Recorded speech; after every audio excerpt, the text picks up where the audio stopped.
नमस्कार विद्यार्थी मित्रांनो, एमपीएससीने नुकताच टॅक्स असिस्टंट ज्याला आपण कर सहाय्यक म्हणतो ह्या पदाचा निकाल लावलेला आहे। पण या निकालामध्ये भरपूर सोशल मीडियामधनं वृत्तपत्रांमधनं एमपीएससीने हा निकाल चुकीचा लावलेला असं सांगण्यात येत आहे। म्हणजे त्यात असं सांगितलं गेलं आहे की निवड अशा उमेदवार झाली जो पात्रच नाहीये, म्हणजे पूर्व परीक्षेमधून मुख्यतः तो आलाच नाही अशा उमेदवाराची निवड झाली आहे। मग प्रश्न काय काय उपस्थित होत आहे बघा, 3 प्रश्न झाले उपस्थित। पहिले म्हणजे काय की ज्याच्याकडे डॉक्युमेंट नाही, म्हणजे कोणतं डॉक्युमेंट नाहीये, टायपिंग सर्टिफिकेटच नाहीये, त्या उमेदवाराची निवड झाली आहे। दुसरं म्हणजे जो प्रिलिम मधून मेन्सला आलाच नाही असा उमेदवार सुद्धा तुमच्या आता जी निवड यादी लावली म्हणजे जे स्किल टेस्ट साठी त्यामध्ये तो विद्यार्थी पात्र झालेला आहे।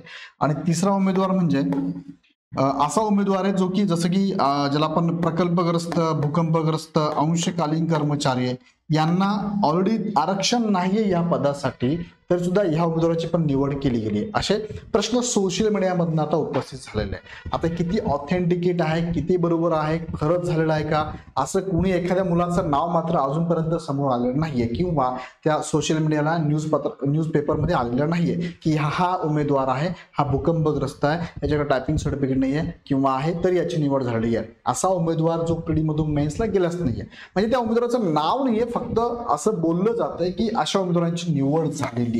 मग खरंच अशी निवड झाली आहे का? मग एमपीएससीचं म्हणणं काय आहे? मग जी निवड झाली आहे ती निवड आता अंतिम असेल की परत एमपीएससी नव्याने या पदासाठीची नवनियुक्ती किंवा नवीन यादी लावणार, हा प्रश्न बरेच विद्यार्थी विचारतात। मग थोडक्यात काय प्रकरण आहे जाणून घेऊया आपण। बघा, तुम्हाला माहिती या पदासाठी जी 2023 ची जाहिरात होती, 22 ची जाहिरात होती, 468 पदांसाठीची जाहिरात। बघा किती, 468 पदांसाठीची ही जाहिरात आलेली आहे।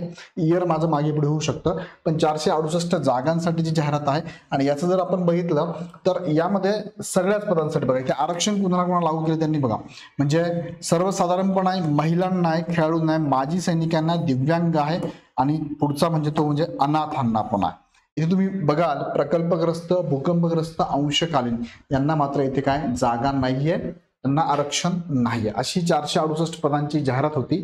आणि यामध्ये जर बघितलं तर कर सहाय्यक या पदासाठी काय, कर सहाय्यक या पदासाठी दोन्ही सर्टिफिकेट लागतात। बसा, मराठीसाठी 30 शब्द प्रति मिनिट आणि सांगितलंय इंग्रजीसाठी 40 शब्द प्रति मिनिट, असं दोन्ही सर्टिफिकेट लागतात। मात्र लिपिक टंकलेखकला दोघांपैकी एक लागतो, इथे मात्र दोन्ही लागतात। माझा न्यूजपेपर तुम्ही जर बघितला तर त्यात महत्त्वाच्या 2 गोष्टी त्यांनी 3 गोष्टी सांगितल्या आणि तुम्हाला आता सांगितल्या, जसं की प्रकल्पग्रस्त, भूकंपग्रस्त आणि पदवीधर, अंशकालीन या उमेदवारांना इथे आरक्षण लागू नाहीये। तुम्हाला मी आत्ताच दाखवलं, ऍड मध्ये नाहीये तरी त्या उमेदवारांची निवड झाली आहे त्या प्रवर्गाअंतर्गत, असं सोशल मीडियाला किंवा न्यूजपेपरवरती आलेलं आहे। दुसरा मुद्दा, एक प्रमाणपत्र असून सुद्धा उमेदवाराची निवड केली जाते। इथे दोघंही लागताना प्रमाणपत्र, मग एकच प्रमाणपत्र असून सुद्धा निवड कशी केली जाते हा एक प्रश्नचिन्ह होता।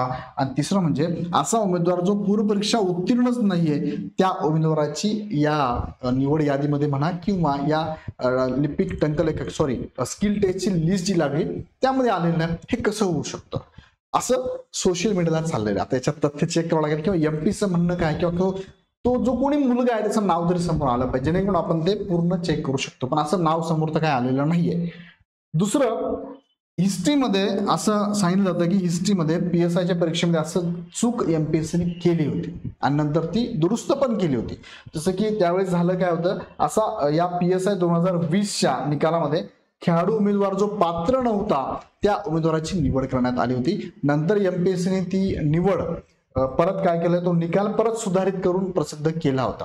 आता पात्र नसतं म्हणजे काय, जसं की एखादा खेळाडू असेल आणि त्यांनी जे पीएसआयचं क्लास 2चं पद आहे, मग त्याला राज्यस्तरीय रँक असावं लागेल, त्याला जिल्हास्तरीय रँक असेल तो उमेदवार फॉर्म भरू शकत नाही, राज्यस्तरावरती रँक असेल तर तो ते पात्र आहे, पण त्याने जिल्ह्यानुसार फॉर्म भरला असेल तरी त्याच्या निकालामध्ये लिस्टमध्ये नाव आलं असेल तर हे मात्र चुकीचं आहे। मग निकाल एमपीएससीने दुरुस्त केला होता कारण त्याचं सर्टिफिकेट हे राज्यस्तरीय असेल वगैरे वगैरे।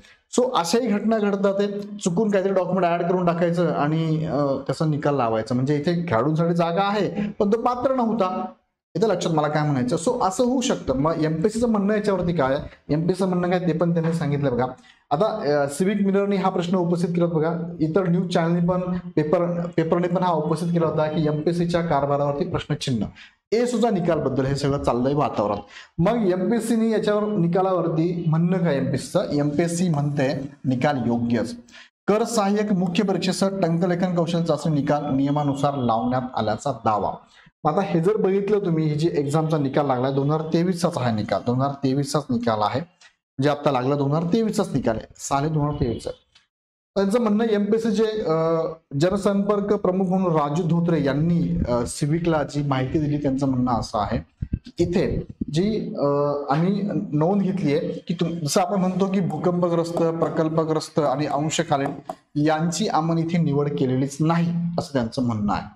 सो जरी सोशल मीडियाला असं येत आहे, त्यांचं म्हणणं आहे आम्ही असं काय नियमानुसारच केलं, हे उमेदवार इथे आम्ही घेतलेलं नाही आहे. दुसरं त्यांनी म्हटलंय की पूर्वला पास न झालेल्या उमेदवाराची सुद्धा आम्ही निवड अशी काही केलेली नाही आहे, नियमानुसारच आम्ही निवड केलेली आहे. आणि पुढचा एक मुद्दा त्यांनी सांगितलाय की 2 डॉक्युमेंट नसतील तर अशा उमेदवारांना आम्ही नियुक्ती देणार नाहीये. पण आता डॉक्युमेंट बद्दल त्यांचं म्हणणं असं आहे की डॉक्युमेंट फक्त आम्ही काय म्हणतो की विद्यार्थ्यांचे आम्ही गृहीत धरतो, आम्ही काय डॉक्युमेंट चेक करणार नाहीये. एखाद्या विद्यार्थ्याने जर डॉक्युमेंट काहीतरी डाउनलोड केले असेल, तिथे अपलोड करून टाकले असेल, माहिती भरली असेल काय, त्या आधारे तो इथे येणार आहे, पण शेवटी डीव्हीला मात्र तो अपात्र होणार आहे. पण इथे आम्ही डॉक्युमेंट बद्दल त्यांचं म्हणणं आहे की आम्ही कन्सिडर करतो की याच्याकडे डॉक्युमेंट असेल.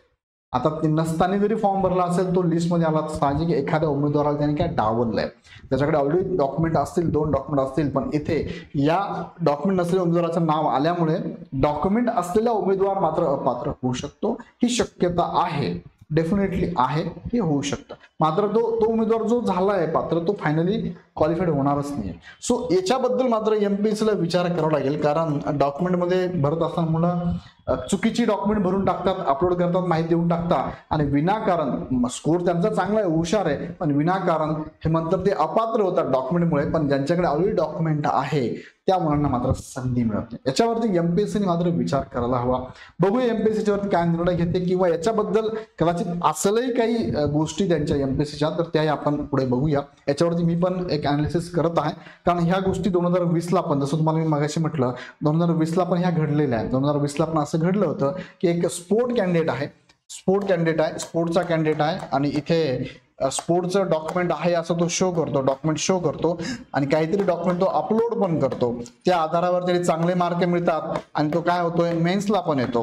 पण काय झालं, याचं डॉक्युमेंटच चुकीचं आहे. मग प्रिलिमला दुसरा जो उमेदवार आहे त्याच्याकडे सर्व डॉक्युमेंट आहेत, मात्र तो कमी मार्कामुळे काय झाला, डावलला गेलाय, त्याला घेतलं नाही गेलंय. हा त्या विद्यार्थ्याला अन्याय आहे. मग यावरती एमपीएससीला डॉक्युमेंट वरती विचार करावा लागेल. मुलं काही डॉक्युमेंट अपलोड करतील, पुढे येतील आणि डॉक्युमेंटमध्ये व्हेरिफिकेशनला ते अपात्र होतील, तर मग पहिल्या प्रोसेसपासून, प्रिलिम पासून जे मेन्स पासून पुढच्या प्रोसेसमध्ये जे विद्यार्थी डावलले गेले त्यांचं काय. सो हा प्रश्न आहेच. सो डॉक्युमेंट तुमचे ओरिजिनल लागतील, हे सुरुवातीपासून जे काय नियमावली करता येईल. मध्यंतरी डॉक्युमेंट अपलोड करणं हा नियम त्यांनी टाकला, पण मुलांना डॉक्युमेंट कोणतं अपलोड करायचं, एनसीएल आहे, पाठीमागचंच अपलोड करून टाकतात आणि पुढे सिलेक्ट होऊन जातात.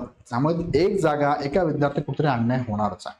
सो याच्यावरती निश्चितच प्रिलिमच्या वेळेसच त्यांना काहीतरी काय फिल्टर लावावं लागणार आहे, डॉक्युमेंट बद्दल म्हणा किंवा इतर गोष्टींबद्दल.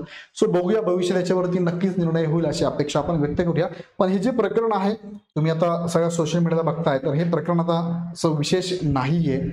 जी निवड यादी आता लागली स्किल टेस्टसाठी टॅक्स असिस्टंटची, ही फायनलच आहे, त्यात काही बदल होणार नाही असं एमपीएससी कडनं जे त्यांचे समन्वयक राजू धोत्रे यांनी सांगितलेलं आहे. सो तुर्तास तर याच्यावरती मला वाटतं जे मुलं या लिस्टमध्ये आहेत त्यांनी टायपिंग स्किलची प्रॅक्टिस चालू ठेवावी. अजिबात गोंधळ, चर्चा वगैरे न करता तुमची प्रॅक्टिस व्यवस्थित चालू ठेवा.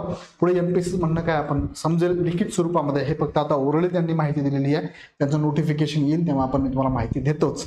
सो हे सगळी माहितीतनं आता बाजूला पडा आणि अभ्यासावरती, तुमच्या टायपिंगवरती कॉन्सन्ट्रेट करा.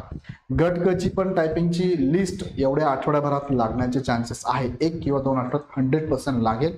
सो तेही विद्यार्थी जे असतील ज्यांचे स्कोर चांगले आहेत त्यांनी प्रॅक्टिस मात्र चालू ठेवा. अजून काही शंका असेल तर नक्की कमेंटमध्ये मला कळवा. याच्यावरती माहिती घेतो मी आणि तुम्हाला व्हिडिओच्या माध्यमातून देतो. विशेष काही अजून नसेल मला वाटतं त्याच्यावरती. सो लेट इट गो, अभ्यास चालू ठेवा. काही शंका असल्या तुमच्या बरोबर आहोतच, आम्हाला कळवा. आणि इग्नाइट अकॅडमी नेहमी तुमच्या बरोबर असते. सो 2024ची जी ऍड येऊ घातलेली येणार आहे, निश्चित नाही अजून पण येणार नक्की आहे. त्यासाठी पण तयारी करत असाल तर इग्नाइटची अर्जुन 3.0ची बॅच आपण अनाऊन्स केलेली आहे. फार कमी फी मध्ये ही पूर्ण टीम तुम्हाला इथे गाईड करते. PDF नोट्स असतील, MCQ असतील, PYQ असतील, डाऊट सेशन असेल, सगळे तुमचे होणार आहे. सो नक्कीच ॲप डाउनलोड करा आणि डायरेक्ट परचेस करा. काही शंका असेल खालच्या नंबरवरती कॉल करून माहिती घ्या. तुर्तास सांगतो, पुन्हा भेटूया नवीन व्हिडिओमध्ये. धन्यवाद.